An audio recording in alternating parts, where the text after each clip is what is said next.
ഹൈന്ദവ വിശ്വാസപ്രകാരം നാഗങ്ങളുടെ ലോകമാണ് നാഗലോകം.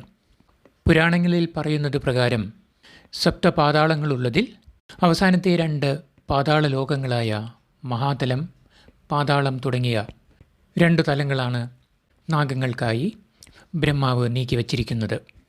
മഹാതലം സർപ്പങ്ങളുടെ ലോകമാണ്. വാസുകിയാണ് ഈ ലോകത്തിലെ നാഥൻ. ഇവിടുത്തെ സർപ്പങ്ങളെ വാസുകി രക്ഷിക്കുന്നു. സർപ്പങ്ങളുടെ ശത്രുവായ ഗരുഡൻ വാസുകിയുടെ മിത്രവുമാണ്. അതിനാൽ ഗരുഡൻ ഇവയെ ദ്രോഹിക്കാറില്ല. ഈ ലോകത്തിൽ പ്രശസ്ത സർപ്പങ്ങളായ തക്ഷകൻ, കാളിയൻ, കാർക്കോടകൻ, ഗുളികൻ തുടങ്ങിയ സർപ്പരാജാക്കന്മാരുമുണ്ട്. ഇവരെ ഭക്തിയോടെ പരിചരിക്കുന്ന നാഗഭക്തരും ഇവിടെ തന്നെയുണ്ട്. ഇവർ മഹാതലത്തിൻ്റെ ഓരോരോ പ്രത്യേക പ്രദേശങ്ങൾ ഭരിക്കുന്നു. ഈ സർപ്പങ്ങൾക്ക് 100ഉം 200ഉം 500ഉം ശിരസ്സുകളുണ്ട്. പാതാള ലോകത്തെയും ഭരണം വാസുകിക്ക് തന്നെയാണ്.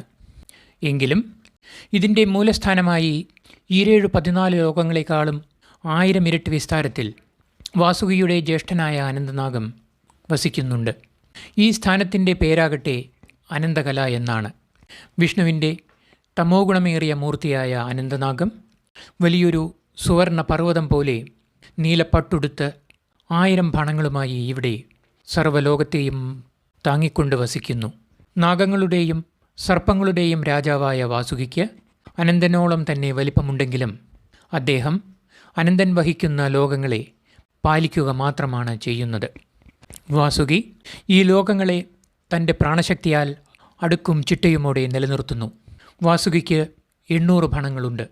അനന്തനോളം തന്നെ നീളവുമുണ്ട്. പാതാളത്തിൽ നാഗത്താന്മാരായ ധനഞ്ജയൻ, ശംഖപാലൻ, ധൃതരാഷ്ട്രർ തുടങ്ങിയവരുമുണ്ട്.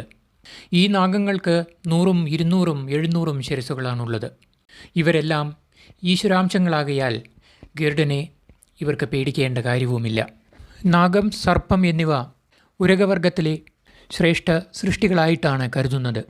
എന്നാൽ വാസ്തവത്തിൽ നാഗവും സർപ്പവും വേറെയാണ്. നാഗത്തെ അപേക്ഷിച്ച് സർപ്പത്തിന് ദൈവികത കുറവാണ്. നാഗത്തിന് ചൈതന്യം ഏറിയിരിക്കുന്നു. മാത്രവുമല്ല അതീവ ശക്തരുമാണ് ഇവർ.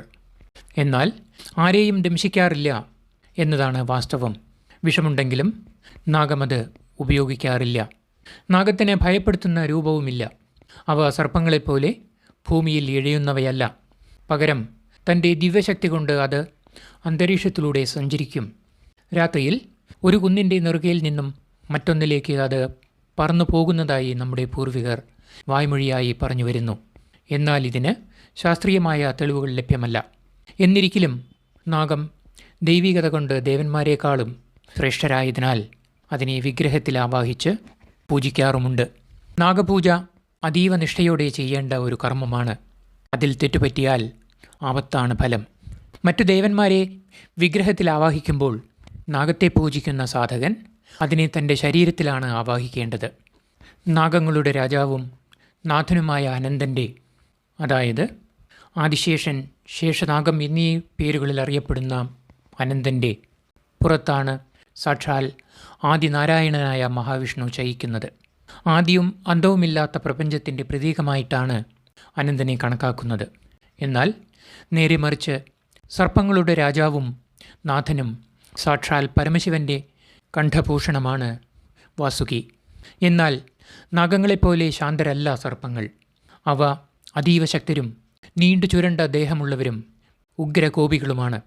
വേണ്ടി വന്നാൽ സകലതിനെയും ദംശിച്ച് തങ്ങളുടെ വിഷവീര്യത്താൽ ഭസ്മമാക്കുന്നവയാണ് സർപ്പങ്ങൾ.